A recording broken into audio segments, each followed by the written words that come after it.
అనుకూలంగా ఉంటుంది. వృశ్చిక రాశి వారికి ఈ సంవత్సరం నూతన సంవత్సరం ఎటువంటి ఫలితాలు రాబోతున్నాయమ్మా? వృశ్చిక రాశి వారి ఆదాయ వ్యయం రాజపూజ్య అవమానం కనుక తీసుకుంటే ఆదాయం 11, వ్యయం 5, రాజపూజ్యం 2, అవమానం 6.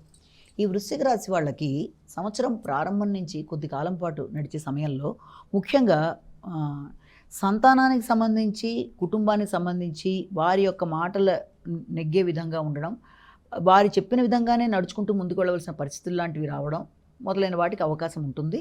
అయితే ఖర్చులు అనేవి కూడా చాలా అధికంగా ఉంటాయి. కుటుంబ వాతావరణంలో ఆర్థికంగా అధిక శాతం ఖర్చులు పెట్టుకునే పరిస్థితులు లాంటివి, ఆకస్మికమైన ఖర్చులు, అనుకోని ఖర్చులు మొదలైన వాటికి అవకాశం. అలాగే గృహానికి సంబంధించిన విషయాల్లో కూడా, గృహ వాతావరణంలో కావచ్చు, గృహానికి సంబంధించిన విషయాల్లో కావచ్చు, కొంత ప్రశాంతత తక్కువగా ఉండే అవకాశాలు లాంటివి అధికంగా ఉన్నా, ఎప్పుడైతే గురుడు ఉచ్చరాశి అయిన కర్కాటకంలోకి 9th వస్తాడో, ఆయన 9వ స్థానంలోకి రావడం బట్టి తప్పనిసరిగా ఆశించిన ఫలితాలన్నింటిలోనూ చాలా వరకు అనుకూలతలు అనేవి వీళ్ళకి ఏర్పడే అవకాశం ఉంది. కుటుంబ విషయాల్లో కానీ, సంతాన విషయంలో కానీ, సంతాన అభివృద్ధి విషయంలో కానీ, ఆర్థిక విషయాల్లో కానీ, మాట విలువలో కానీ, కుటుంబ విలువల్లో కానీ వీరు ఆశించిన విషయాలు అన్నీ కూడా అనుకూలంగా ఉండడం, వీరి మాట నెగ్గడం, శ్రమకి గుర్తింపు గౌరవం రావడం, వీరి పడిన శ్రమకి గుర్తింపు గౌరవంతో పాటు మంచి బాధ్యతలు లాంటివి రావడం మొదలైన వాటికి అవకాశం ఉంది. వ్యక్తుల యొక్క సహకారం చాలా సామాన్యంగా ఉండే అవకాశం, ముఖ్యంగా తోబుట్టువులతో కావచ్చు, ఏదైనా కూడా అది సామాన్య ఫలితాలు ఇచ్చే అవకాశం లాంటిది కనబడుతుంది. అదేవిధంగా సంతాన అభివృద్ధి అనుకూలంగా ఉంది. ఎప్పుడైతే గురుడు సింహరాశిలో ప్రవేశిస్తాడో ఆ సమయంలో మాట విలువ పెరుగుతుంది, కుటుంబ విలువలు పెరుగుతాయి, ఆర్థిక విషయాలు అనుకూలంగా ఉంటాయి, ఎదురు చూసిన ఫలితాలు ఏర్పడతాయి. అయినప్పటికీ గృహ సౌఖ్యం బాగున్నప్పటికీ గృహ నిర్మాణానికి కానీ, నూతన గృహం కొనుగోలు విషయం కానీ అతి కష్టం మీద అవి నెరవేరే అవకాశాలు లాంటివి కనబడుతున్నాయి ఆ విషయంలో. అదేవిధంగా శత్రురోగ రుణాల విషయంలో కానీ, ఆరోగ్య విషయం కూడా చాలా వరకు అనుకూలంగా ఉండే అవకాశం అనేది కనబడుతుంది. ఇక శనీశ్వరుడు ఎప్పుడైతే పంచమ స్థానంలో సంవత్సరం అంతా కూడా ఉంటాడో, సంతానానికి సంబంధించి కానీ, సంతానంతో కానీ కొంత ఘర్షణాత్మకంగా ఉన్నప్పటికీ కూడా అనుకూలతల్ని సిద్ధింప చేసుకోవడానికి ప్రయత్నాలు చేస్తారు. ఆ విషయాల్లో, సంతానపరమైన విషయాల్లో. ఇక సాంఘిక సంబంధాలు అనుకూలంగా ఉంటాయి, భాగస్వామి వ్యవహారాలు అనుకూలిస్తాయి, జీవిత భాగస్వామితో అనుకూలంగా ఉంటుంది, రావాల్సిన లాభాలు లేట్ అయినా వీళ్ళు అందుకోవడానికి అవకాశం ఉంటుంది. కానీ మాటల వల్ల ఇబ్బందులు ఎదుర్కొనే అవకాశం ఉంది కాబట్టి, అపార్థాలకు అవకాశం ఉంది కాబట్టి తక్కువ మాట్లాడాలి, ఎక్కువ వినాలి.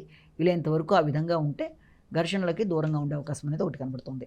ఇక ముఖ్యంగా రాహుకేతుల విషయం తీసుకున్నట్లయితే వీళ్ళకి గత కొద్ది కాలం నుంచి డిసెంబరు దాకా కూడా రాహుకేతువుల వల్ల ముఖ్యంగా వాహనానికి సంబంధించిన విషయాలు, గృహానికి సంబంధించిన విషయాలు, స్థిరాస్తులకు సంబంధించిన విషయాల్లో ఘర్షణాత్మకమైన వైఖరి, వాహనాలు నడిపేవారికి కానీ, వాహనాలకు సంబంధించి కానీ ఇబ్బందులు అనేవి ఎదుర్కోవడం, అదేవిధంగా వాహనానికి సంబంధించిన ప్రమాదాలను కూడా అధిగమించడానికి ప్రయత్నం చేయాలి.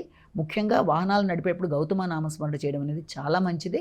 ఇక దాంతోపాటుగా వృత్తి ప్రదేశాల్లో కూడా ఇష్టం లేని ప్రదేశాలకి స్థానచలనాలకు కావచ్చు, వృత్తి చేసే ప్రదేశాల్లో అననుకూలతలు, ఇష్టం లేని మాటలు వల్ల కొంత ఘర్షణలు ఎదుర్కొనే పరిస్థితులు లాంటివి, వ్యక్తుల యొక్క సహకారం ఆశించిన స్థాయిలో లేకపోవడం వల్ల వృత్తి మీద ఒకలాంటి వైరాగ్య ధోరణి ఇలాంటివన్నీ ఏర్పడే అవకాశం ఉంటున్నప్పటికీ వాటిని అధిగమించే ప్రయత్నాలు చేసుకోవాలి. డిసెంబర్ తర్వాత నుంచి వచ్చే సమయంలో వీలైనంతవరకు వ్యక్తుల సహకారం బాగుంటుంది, ఆశించిన విషయాల్లో విజయాన్ని సాధిస్తారు, ధైర్యంగా నిర్ణయాలు తీసుకుంటారు, ఒక బృందం టీంలాగా ఏర్పడే అవకాశం లాంటిది ఒకటి ఉంది. అదేవిధంగా ఈ యొక్క దూర ప్రయాణాలు చేయడం అనేది, తండ్రి యొక్క ఆరోగ్యం మీద శ్రద్ధ తీసుకోవడం అనేది, అదేవిధంగా దూర ప్రదేశాల్లో ఏదైనా ఆధ్యాత్మిక ప్రదేశాలకు సందర్శించడం అనేది మొదలైన వాటికి ఆస్కారం ఉంది. మొత్తం మీద తీసుకున్నట్లయితే ఈ యొక్క వృశ్చిక రాశి వాళ్ళ విషయంలో వీళ్ళకి వీలైనంత వరకు ఈ యొక్క కేతువుకి సంబంధించి కొంత గణపతికి దూర్వాయుగ్మాలతో పూజ చేయడం అనేది, సంకష్టహార చవితి నియమాలు లాంటివి పాటించడం అనేది మంచి ఫలితాలు ఇచ్చే అవకాశం ఉంది. గురుడికి సంబంధించి వీలైనంత వరకు శ్రీదత్త శరణమ్మ లాంటివి చేయడం, అనగా వ్రతాలు లాంటివి చేసుకోవడం, అలాగే దత్తాత్రేయుడికి సంబంధించిన దేవాలయ సందర్శన చేయడం అనేది వీలైతే ఇలాంటివన్నీ చేసుకోవడం బట్టి కూడా మంచి ఫలితాలు వచ్చే అవకాశం ఉంది.